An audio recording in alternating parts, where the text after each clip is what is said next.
Fire Emblem Engage has finally arrived. Japan got the game a bit early since we do live a few hours in the future compared to the rest of you. I'm 8 hours in at the moment, so how is it? First, my Fire Emblem credentials. I've been a huge Fire Emblem fan since Fire Emblem 6 The Binding Blade back on the Game Boy Advance. I've played almost every mainline Fire Emblem game, usually on the hardest difficulty, so I very much consider myself a series veteran. Overpowered ability, by the way. I went into the game almost completely blind. I avoided all reviews, most trailers, and although the game has been, let's say, available, if you're a class with an Ocean Seal promotion, I didn't look at any of that info either. From the very first trailer, I was incredibly worried because the game looks a lot like a certain predatory gatcha mobile game. I know that really narrows it down.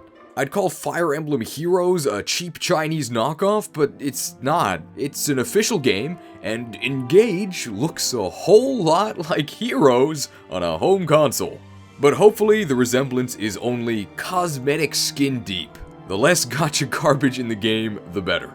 Now, Fire Emblem has always been anime. I mean, come on, the default hair color is blue, but there's no denying the anime factor has been creeping up since Awakening.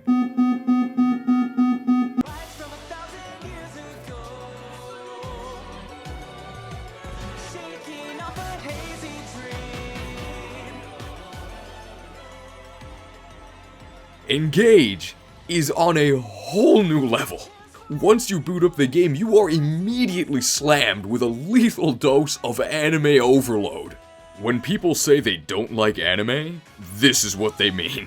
Being half Japanese increases my weeb resistance by just enough to survive, but you might not be so lucky. If I knew nothing about Fire Emblem and you showed me this intro and tried to convince me to play the game, not only would I not play it, I would destroy your Switch to spare you from having to play it either. It's for your own good. How long did it take Fire Emblem Heroes to creep in? The title screen. Fire Emblem Engage. Fire Emblem Heroes. How long did it take for microtransactions to creep in? The title screen. My god, day one DLC? I gotta pay for Edelchan? Also, really funny, they know that Edelgard's the most popular, right? Look, Dimitri and Claude get put in the parentheses. Emblem Edelgard. Yeah, also Dimitri and Claude have been added. Has been added? What do you mean have been added? The game isn't even out. Oh my god. Oh, is this 2023 gaming? You will automatically receive stat boosting items, including boots, if you purchase the expansion pass. So they tell you, boots is the best stat item in the game, by the way. If you've never played a Fire Emblem game, boots is a stat booster that increases your movement, and movement's the best stat. New accessories have been added. How can you add new things to the... You will receive a set of free content. Free content! I paid for the game! What do you mean free content? I almost shut the game off. I cannot believe they had the audacity to bombard you with ads for the day one cut content DLC. If you're a younger viewer, it wasn't always like this. You used to be able to buy complete games, but no, now it's standard to pay full retail price for a mangled husk of a game and pay extra to have the scraps sold back to you. The fact that they made a single-player strategy game pay to win is not quite Pokemon levels of greed, but we're getting there. All this salt, and we haven't even started the game yet. This video will only contain, I'm gonna say, minor visual spoilers for the first few hours of gameplay. But here's your spoiler warning for Fire Emblem 4: Genealogy of the Holy War.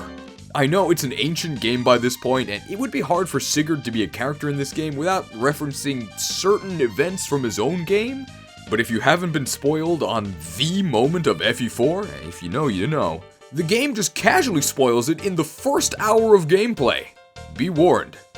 I don't want to comment on the story of Engage too much because I don't want to spoil anything, and because I'm only 8 hours in, but I will say this. So far, it feels like everything everyone hated about Awakening and Fates mashed together and dialed up to a 3rd tier promotion. What I have played through was nothing short of appalling. If you thought Corrin worship in Fates was bad, you haven't seen anything yet.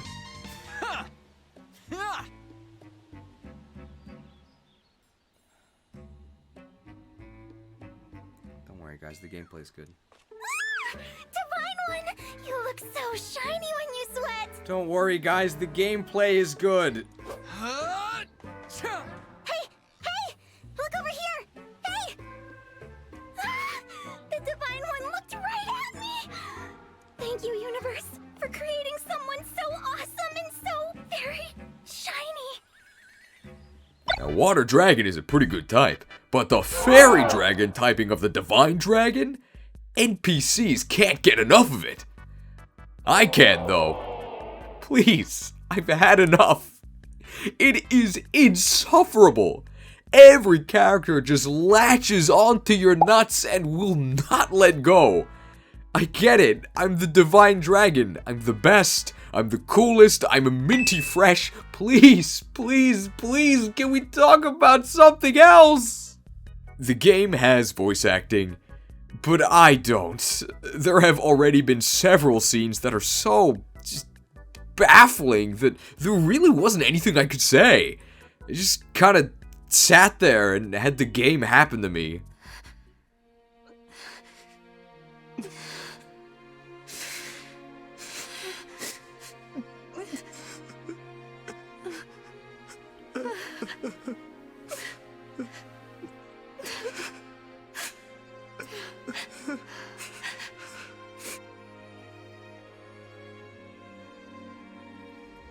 The graphics and presentation of the game are unacceptable. And I'm saying this right after playing Pokemon Scarlet and Violet and about 24 hours of RuneScape, so you know it's bad. It's the same horrible, soulless cutscenes from Three Houses where stiff, static 3D models sit in an empty room while the camera slowly pans and maybe even zooms if they're feeling spicy.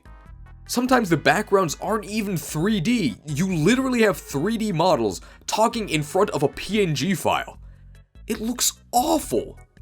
Maybe this is intentional, like an homage to how every game before Three Houses had PNG characters in front of a PNG background. But great 2D character portraits on a 2D background look so much better than VTuber-chan in front of a 2D background. It just looked so cheap.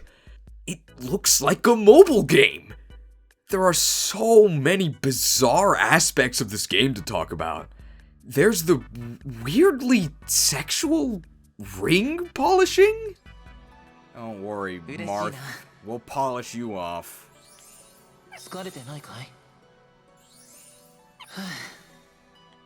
Please tell me I don't have to do this every time.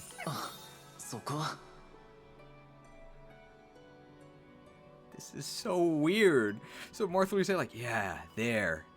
That's the spot. This is so weird. I feel great. There's the strange localization choices. This probably won't affect many people, but I'm playing in English with Japanese audio, and there's oodles of random lines either cut from the Japanese or only in the English.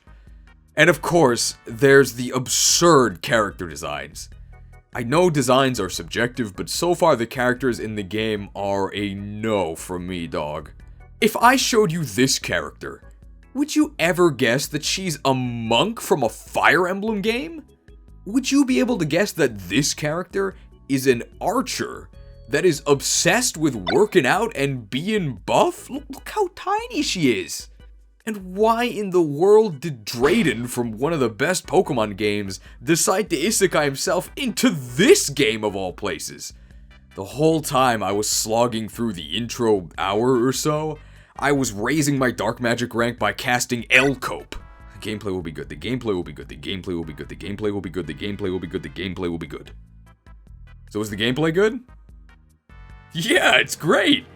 It's maybe the best gameplay I've ever experienced in a Fire Emblem game? Question mark? At least for the few chapters I've played so far. I was wary about picking maddening instead of hard mode, but the balance has been phenomenal.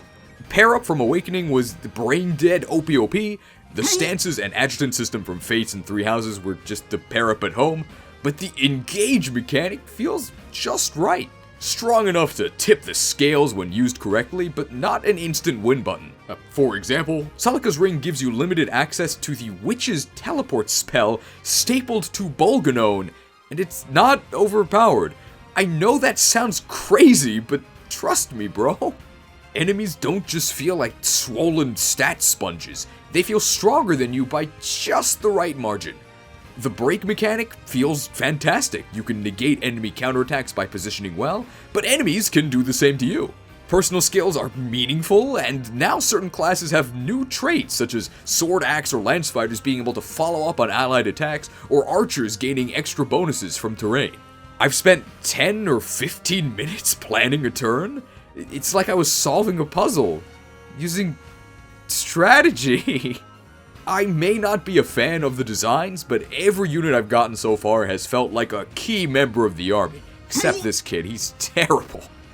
If you're not convinced so far, the MVP of my army is an Armor Knight. Let me say that again. The MVP of my army so far is an Armor Knight.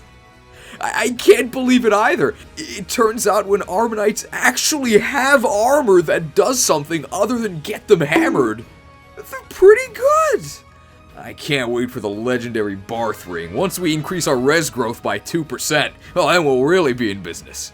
Maybe the balance will go to hell as we play through the game and pick up our $30 worth of stat boosters. But for now, it's at the sweet spot. Barth would be proud. Would I recommend this game so far? Based on everything other than the gameplay? Hell no! It's everything I feared it would be and worse. But the gameplay. I think if you enjoyed Fate's Conquest, you'd like this. Just pretend there's no text, and I think you'll find the experience to be quite engaging. I personally can't wait to continue playing the game tomorrow, and I do mean the game part. I have no hopes for the story, but more than 3 hopes for the gameplay. I'm excited to see what comes next. And I don't mean the expansion pass, that's still a scam.